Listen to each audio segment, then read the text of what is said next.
Before start, press the bell icon so you never miss any videos. Hey there, tiny bundle of fur. Congratulations on being born as one of nature's most magnificent creatures, a grizzly bear.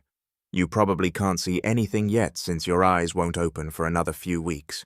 But don't worry, I'll be your guide to everything you need to know about your exciting new life.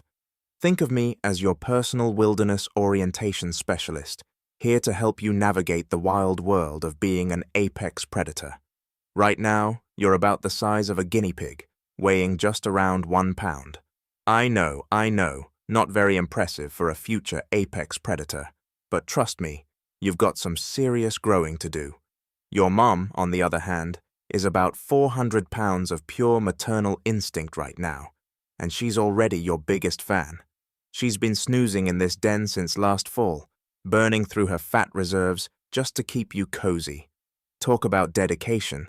You might have noticed you're not alone in this cozy den. That squirming bundle next to you is likely your sibling.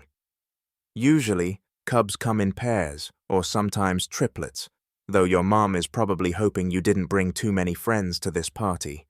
Feeding multiple cubs is like trying to fill multiple swimming pools with a garden hose.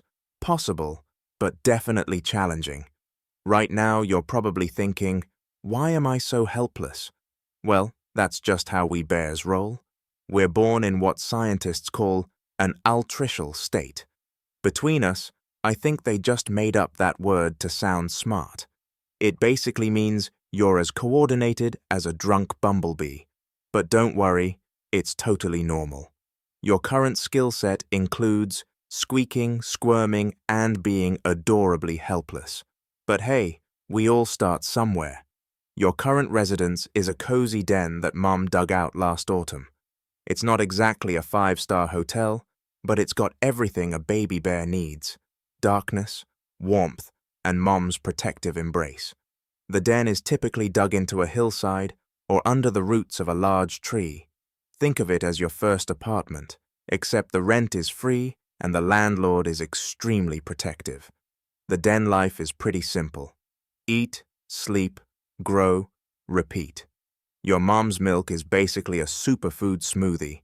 It's got more fat content than a pizza buffet, about 33% heat, which means you'll be packing on the pounds faster than a hibernating adult at a berry festival.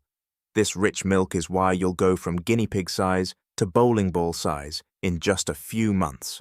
Talk about a growth spurt. During these early weeks, you'll develop your first survival skills, starting with the most important one: getting Mom's attention. Those squeaky noises you're making, they're actually your way of telling Mom, hey, I'm cold, or I'm hungry, or my sibling is hogging all the warm spots again. Mom understands every squeak, so keep up the good work with the communication skills. Around April or May, Mom's going to decide it's time to introduce you to the outside world. Fair warning, it's going to be bright. Like, why didn't anyone warn me about this bright? But once your eyes adjust, oh boy, are you in for a treat. The first time you step out of the den, you might feel like a tourist in Times Square. Everything is new, exciting, and slightly terrifying. Your legs might be a bit wobbly. Okay, very wobbly. But don't get discouraged. Think of it as your personal comedy show for Mom. She might look serious most of the time, but trust me, she's internally chuckling at your first attempts to walk. Your first steps outside will be a sensory overload. The smell of pine needles, the feeling of wind in your fur, the sound of birds singing. It's like nature's version of a theme park, and you've got an all-access pass. Just remember, Mom's always nearby, keeping an eye on you while pretending not to hover. She's basically the original helicopter parent, except she can actually catch helicopters. Now comes the fun part: learning how to be a proper bear. Your mom is basically a walking encyclopedia of wilderness survival, and she's going to teach you everything she knows. Think of her as your personal wilderness Google, except her search results are always relevant, and she doesn't need Wi-Fi. Remember this golden rule: if it's edible, eat it. Your digestive system is designed to handle pretty much anything nutritious you can find. You're like a walking garbage disposal, except with better fur and a more discerning palate. Spring brings tender grass shoots and emerging plants. They're nature's salad bar. You'll learn to dig for roots and tubers, which is like treasure hunting, except the treasure is edible. Those massive front claws aren't just for show. They're your personal gardening tools. Summer is berry season, and oh boy, what a season it is. You'll become a connoisseur of wild fruits, huckleberries, service berries, chokecherries. You name it, you'll try it. The trick is eating faster than your siblings while still looking dignified. Spoiler alert, dignity is overrated when huckleberries are involved. Fall is the season of plenty, where you'll need to pack on the pounds for winter. This is when you'll perfect the art of maximizing your calorie intake. Think competitive eating, but in the wild. Moths, army cutworm moths specifically, will become your favorite high-protein snack.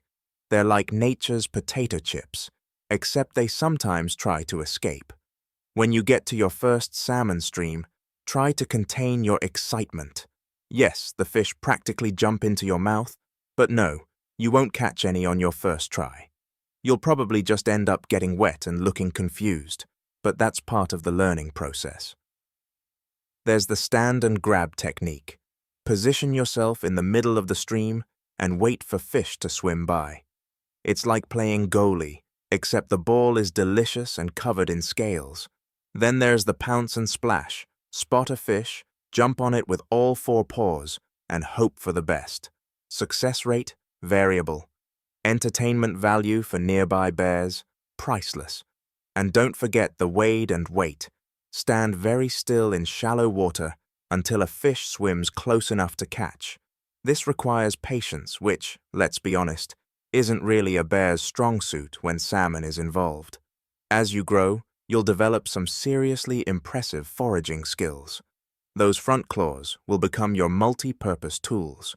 They're great for flipping rocks to find insects, digging up ground squirrels, surprise snacks, and tearing open rotten logs to find grubs. Think of yourself as a walking Swiss Army knife with fur. You'll learn to use your nose like a supercomputer. That snout of yours can smell food from miles away, which is particularly helpful when you're trying to find carrion. Yes, carrion, or as we like to call it, naturally aged wilderness cuisine. It's an acquired taste, but hey, protein is protein. Being a bear is mostly about doing your own thing, but there are some social rules you should know about. Think of this as your guide to bear etiquette, or beariquette, you will. When you encounter another bear, there's a whole unspoken protocol to follow. First, pretend you don't see them while actually watching their every move. It's like being on social media, but in real life. You're basically saying, "Oh, I totally didn't see you there while I was completely aware of your presence for the last half mile." Size matters in bear society. If you meet a bigger bear, remember that there are probably better berries just over that next hill. There aren't, but it's better than an argument. If you're the bigger bear, try not to be too smug about it. Nobody likes a show-off, even if you can flip a 500-pound log with one paw. Now, about humans. They're weird and should be avoided. Yes, their food smells amazing. And yes, those campgrounds are basically bear buffets. But trust me, human encounters never end well. They have these things called bear sprays, which are exactly as unpleasant as they sound. And don't even get me started on their habit of taking selfies with wildlife. Plus, their music taste is questionable at best. Learn to recognize human territory. If you smell artificial vanilla, they call it sunscreen. Hear strange beeping noises, or see colorful, triangular shelters, tents, head the other way. Consider it a life hack for a longer, less complicated life. As you enter your teenage years, around age 2-3, you'll start developing your own bear personality. Maybe you'll be the type who loves showing off your fishing skills, or perhaps you'll be more of a berry connoisseur. Either way, embrace your inner bear. This is also when you'll perfect your intimidation skills. Remember, looking fierce is often better than being fierce. Practice your angry face in reflecting pools. It's like taking selfies, but with more dignity. Master the art of standing on your hind legs to appear larger, but try not to do this too often or you'll look like you're auditioning for a circus. Eventually, Mum will decide it's time for you to move out. Don't take it personally. It's not you, it's nature. This usually happens when you're around 2 or 3 years old. By this time, you'll weigh anywhere from 200 to 400 pounds. That's quite an upgrade from your guinea pig days. Living on your own takes some getting used to. The first few weeks might feel like being a college freshman, except instead of learning to do laundry, you're learning to defend your fishing spots. But don't worry, you've got all the skills you need. Mum made sure of that. Once you reach adulthood, life really gets good. You're big, you're strong, and you've mastered the art of being a bear. Your days will be filled with whatever you choose. Want to spend 6 hours fishing? Go for it. Feel like taking a nap in a meadow? That's totally acceptable. Need to scratch your back against a tree for an unreasonable amount of time? That's your right as an adult bear. You'll develop your own territory and favorite spots. Maybe you'll be the bear who claims the prime fishing spot at the waterfall. Or perhaps you'll be known for finding the best berry patches. Some bears even become famous among human wildlife photographers. Though remember, fame isn't everything. Your year will follow a natural rhythm.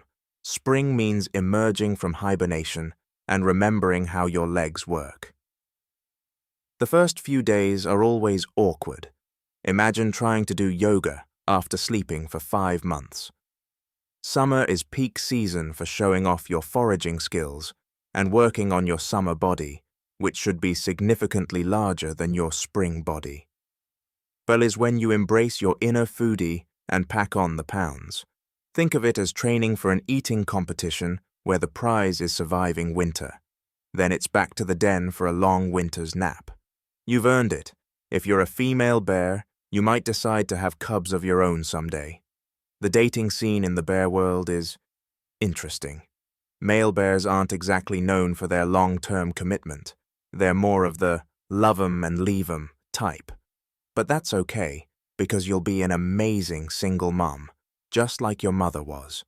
If you're a male bear, your dating strategy will mostly involve wandering around looking impressive and hoping to run into eligible females. It's like a dating app, but with more sniffing and less swiping. Remember, little one, being a grizzly bear is a pretty sweet deal. You're at the top of the food chain, you get to sleep through the cold months, and you never have to worry about fashion trends or social media. Your biggest responsibilities are eating enough to get fat. Dream job, right? Avoiding trouble, and maybe making some cubs of your own someday. Life as a bear is pretty straightforward. Eat when you can, sleep when you want, and don't let anyone give you grief about your weight. You're not fat, you're preparing for hibernation. Take time to enjoy the simple pleasures. A good back scratch against a tree, the perfect fishing spot on a summer day, or finding an untouched berry patch. So take it all in, enjoy every moment, and don't forget to stop and smell the salmon once in a while. You're going to do great, kid. You've got grizzly greatness in your genes. P.S. If anyone ever asks you about picnic baskets, just walk away. That's a stereotype we're trying to move past. We're sophisticated bears who prefer locally sourced, free-range wilderness cuisine. Thank you very much. The end. But really, it's just the beginning of your amazing bear life.